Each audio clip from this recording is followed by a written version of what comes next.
Guys, I'm an American citizen in Mexico. Please send help. It's an absolute war zone. Cartel madness, explosions, shootouts in the street. Please send the gringo troops in for me. Save me. Send me in the comments below the number of the embassy. I'm really in danger. No, guys, this is Mexico today, 2 days after what happened. Everyone's seen the images. I've received a lot of messages from friends and family reaching out, asking me if I'm okay. And I appreciate that. I really do, guys. I really do. You see images come out of a certain part of Mexico or any country, and you obviously hear the name of the country more than you hear the name of the province or the state or the particular part of that country. And people can tend to write off entire countries for what they see happening in just one part. But I want to make this video really quickly, guys, just to tell everyone I'm fine, and also to everyone who might not know anything about me. I'm a gringo. I'm an American citizen. I've been living in Mexico on and off for over 10 years. I'm a permanent resident. I'm in the process to get my dual citizenship. I speak fluent Spanish, and I know this country like the back of my hand. I've been all over it. I think I have a unique perspective to give on the way of life down here, the Mexican people and culture, and particularly what's going on right now. Yes, it is scary what's happened. Those are real images. But it's important to understand that most of Mexico today, this morning, looks just like this. Mexico is the 13th biggest country in the world. To write off coming to this country or write off this entire country as a shithole in a cartel war zone is similar to saying you're not going to go to the United States because you're not going to go to Yosemite National Park in California because there's a bunch of gang wars in the south of Chicago. This is a big country. It's easy to avoid hotspot cartel controlled zones.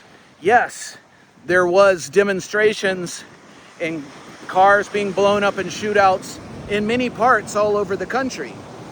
That is not to be minimized. However, in most of the parts of the country, there were not, okay? And this is something that's been boiling up. It's been a long time coming. If you guys in the United States or in other parts of the world are tired of hearing about Mexican cartels, tired of hearing about the drug trade, tired of hearing about extortion and smuggling and et cetera, I can assure you no one is more tired of it and more fed up and ready for a change than Mexicans, okay? 99% of Mexicans are amongst the greatest people you'll ever meet. I traveled to the end of the world for over 2.5 years in my car, driving the Pan American Highway to the end of Patagonia, to where the road ran out. And I sold my car and I flew back to Mexico because of all the 20 countries that I went to. Mexico was my favorite.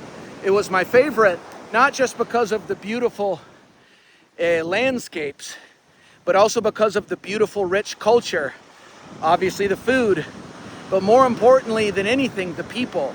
No one wants to go when they have the option and the privilege to choose which country they want to live in. No one will want to live in any country as beautiful as it could be if the people aren't great. And the Mexican people are amongst the kindest, most humble, most hardworking people you'll ever meet, and fun.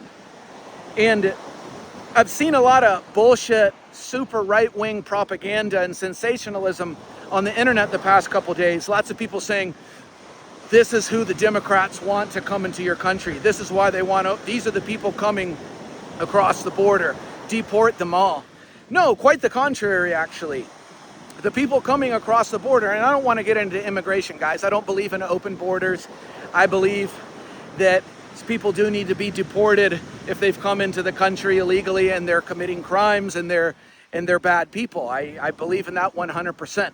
But the overwhelming majority of people that have come into the United States always are people fleeing from the very images that you've been seeing on the internet the past couple days. Those are the people that are victims. Those are the people who are caught up in all of the violence, not the tourists. I have the privilege to be here on this beautiful, secluded beach, and I have the passport and the financial ability to move around and avoid that type of stuff, just like most of you watching this video do as well. But many people who do not have the ability to escape organized crime, they're the ones who flee. They're the ones who really look for a better future. But I don't want to get into the dynamics of immigration right now. I just want to say that Mexico remains safe for the majority of people, okay? The majority of Mexicans included. On tourist violence, on foreigner violence is almost non-existent. Mexico, if you're a foreigner coming to visit, is statistically safer, as safe or safer than your own country. That's a fact. That's numbers. That's not invented by me. That is numbers. Look it up. What else is another number that is not invented by me is somewhere between 70 to 80% of all guns in the hands of the cartel and organized crime mafias in Mexico comes from the United States of America. We are to blame in a large part for what's going on.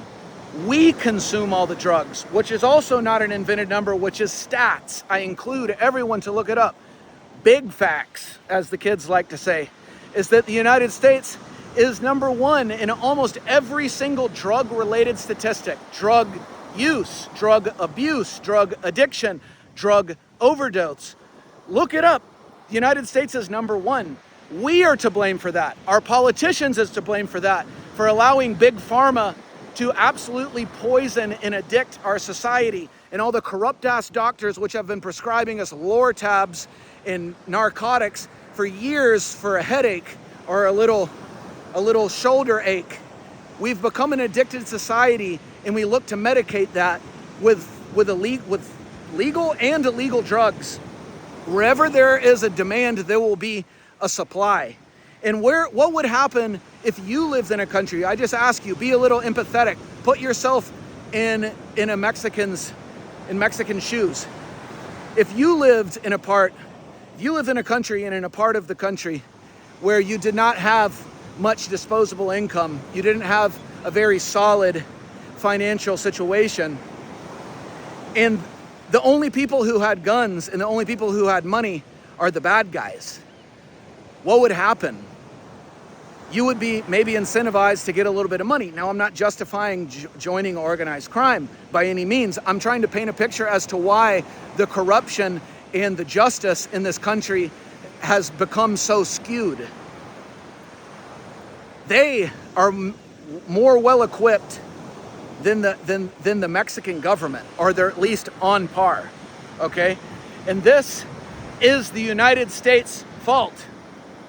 We are the ones shipping guns. You think for 1 second that the big arms dealers and the gun makers, gun manufacturers in the United States, with all of the laws that we have, can't stop illegal trafficking of guns back to Mexico? Maybe they can't stop it fully, but of course they can drastically curb it and drastically minimize it. But why? Why don't we do that?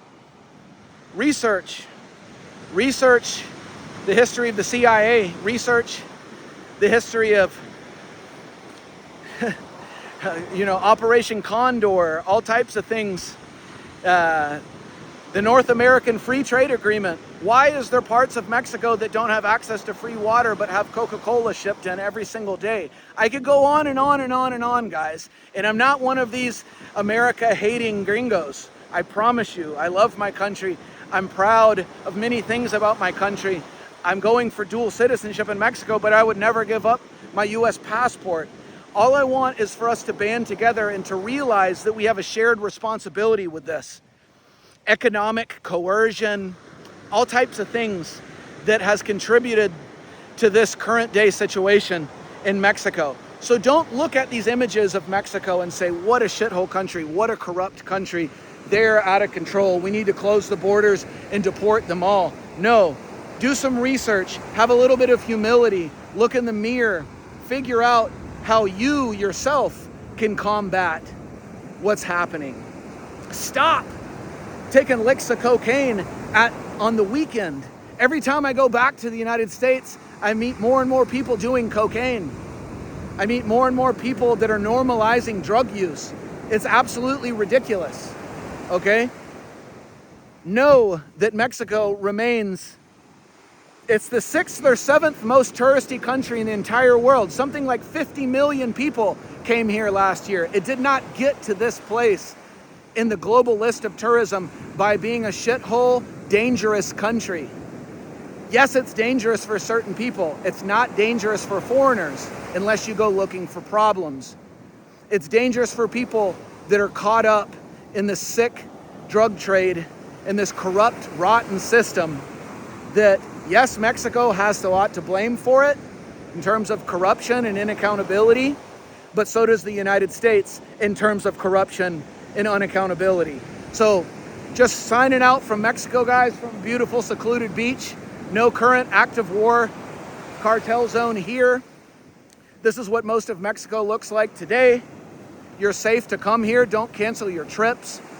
But also, let's be responsible and let's realize that now in 2026, it's been 2 years since Mexico has turned into our biggest economic partner, above China.